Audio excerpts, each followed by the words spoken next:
Assalamualaikum warahmatullahi wabarakatuh. Semangat pagi anak-anak sekalian. Hari ini kita belajar IPS ya. Minggu lalu kita udah belajar tentang letak dan luas wilayah Indonesia. Pada pertemuan kali ini kita akan mempelajari tentang materi interaksi sosial dan lembaga sosial. Ayo, kira-kira yang di kelas ibu ini siapa yang udah tahu apa itu interaksi sosial? Sebelum kita lanjut ke materi interaksi sosial, alangkah baiknya kita berdoa dulu sebelum belajar. Oke? Supaya ilmunya berkah dan bermanfaat buat kita semua. Oke, saya pimpin ya. Sebelum kita mulai pelajaran hari ini, silakan berdoa menurut agama dan kepercayaannya masing-masing. Berdoa dimulai.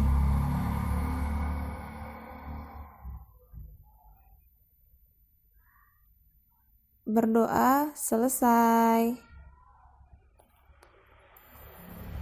Interaksi sosial. Tujuan pembelajaran: menjelaskan pengertian interaksi sosial. Yang kedua, menjelaskan syarat-syarat interaksi sosial.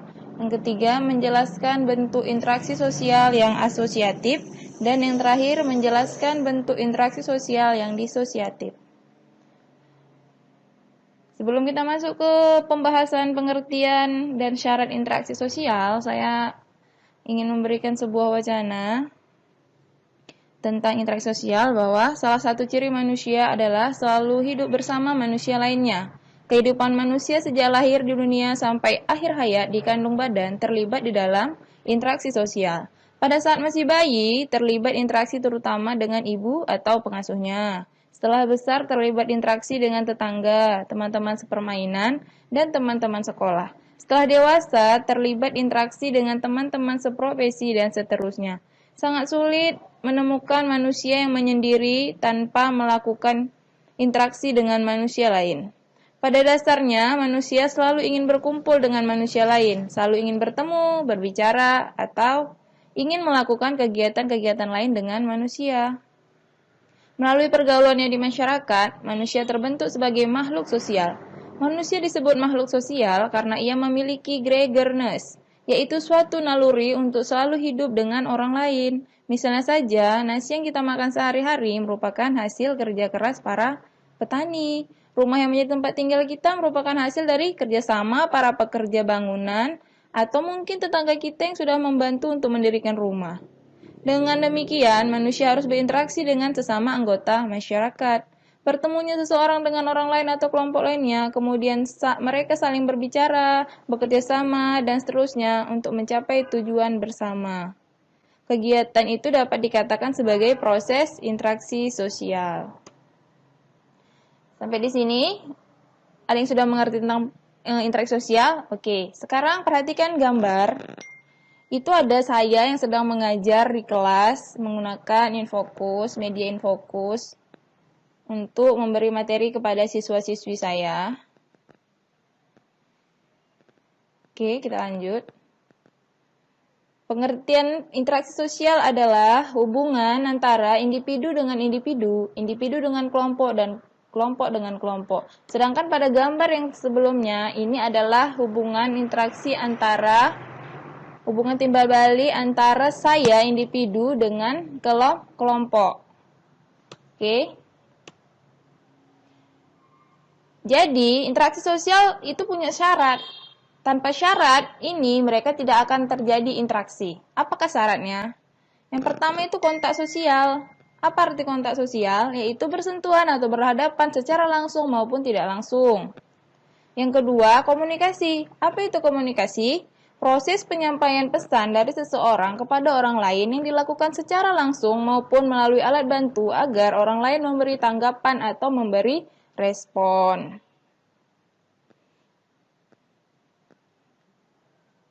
Selanjutnya itu ada faktor pendorong interaksi sosial. Jadi selain ada pengertian, ada syarat, ada juga faktor pendorong interaksi sosial.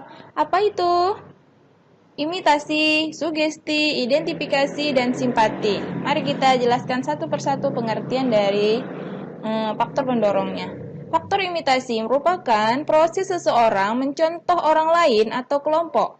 Contohnya, seorang anak perempuan bermain masak-masakan karena melihat ibunya pada saat memasak di dapur. Jadi, imitasi ini adalah tindakan meniru orang lain. Yang kedua, sugesti. Sugesti merupakan pengaruh yang dapat menggerakkan hati seseorang. Contohnya, seorang pasien yang akan berobat ke seorang dokter. Pasien tersebut akan cepat mengalami penyembuhan, salah satunya disebabkan adanya rasa sugesti pada dokter tersebut. Jadi, kalau misalnya nih, contohnya yang lebih ringan saya buat, kita nih datang berobat ke dokter. Sebenarnya bukan obatnya yang buat kita sembuh, tetapi motivasi atau sugesti atau pengaruh yang diberikan oleh dokter kepada kita sehingga kita termotivasi untuk sembuh. Seperti itu ya, contoh sugesti. Selanjutnya, identifikasi. Identifikasi merupakan kecenderungan atau keinginan dalam diri seseorang untuk menjadi sama dengan orang lain. Contohnya, seorang anak yang mengidolakan pemain bola, sehingga semua tingkah laku idolanya akan dilakukan. Identifikasi. Ini beda dengan imitasi. Imitasi hanya sekedar meniru hal-hal yang biasa saja, hal yang mendasar. Tapi kalau identifikasi, dia meniru secara keseluruhan. Misalnya nih, dia ngefans sama pemain bola ini punya rambutnya pirang, punya badannya ditato, punya telinganya ditindik. Karena dia sangat ngefans sama pemain bola ini, dia mengikuti semua gaya dan semua fashion dari idolanya. Itu disebut dengan identifikasi. Yang terakhir itu ada simpati. Simpati merupakan kemampuan untuk merasakan diri seolah-olah dalam keadaan orang lain dan ikut merasakan apa yang dilakukan, dialami, atau diderita orang lain. Contohnya, pada saat tetangga kita yang tertimpa musibah, maka kita ikut merasakan kesedihannya dan berusaha membantunya. Oke, sampai di sini. Paham? Kita lanjut ya. Setelah faktor pendorong, kita akan mempelajari tentang bentuk-bentuk interaksi sosial.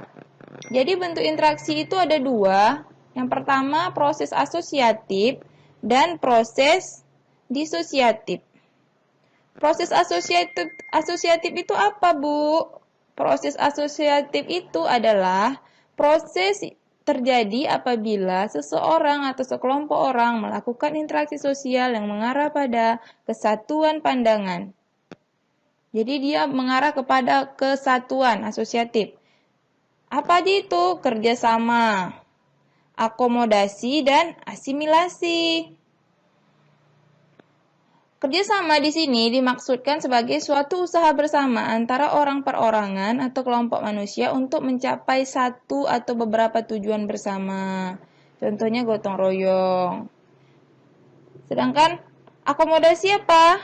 Akomodasi menunjuk pada usaha manusia untuk meredakan suatu pertentangan, yaitu usaha-usaha untuk mencapai kestabilan. Akomodasi merupakan suatu cara untuk menyelesaikan pertentangan tanpa menghancurkan pihak lawan, sehingga lawan tidak kehilangan kepribadiannya. Contoh-contoh dari akomodasi itu bentuknya gimana, Bu? Ada bentuk koersi, kompromi, arbitrasi, mediasi, konsiliasi, toleransi, stalemate, dan adjudikasi. Contoh nih ya. Pemaksaan terhadap kaum yang lemah, penyelesaian PHK karyawan, penyelesaian yang bersengketa melalui pihak ketiga atau mediasi, toleransi kehidupan beragama, atau toleransi pengadilan dan sebagainya. Itu adalah bentuk-bentuk dari akomodasi. Yang ketiga, proses asosiatif adalah asimilasi. Asimilasi merupakan cara bersikap dan bertingkah laku dalam menghadapi perbedaan untuk mencapai kesatuan dalam pikiran dan tindakan.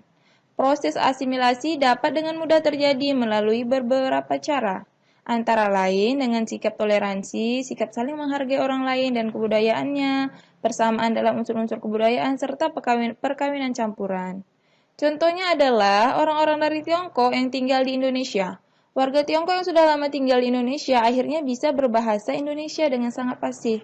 Namun, dialek yang mereka biasa pakai untuk berkomunikasi sudah tidak asing lagi karena sudah tercampur dengan bahasa Indonesia. Jadi, secara kesimpulannya asimilasi ini adalah dua budaya yang berbeda menjadi budaya yang baru, itu asimilasi. Oke.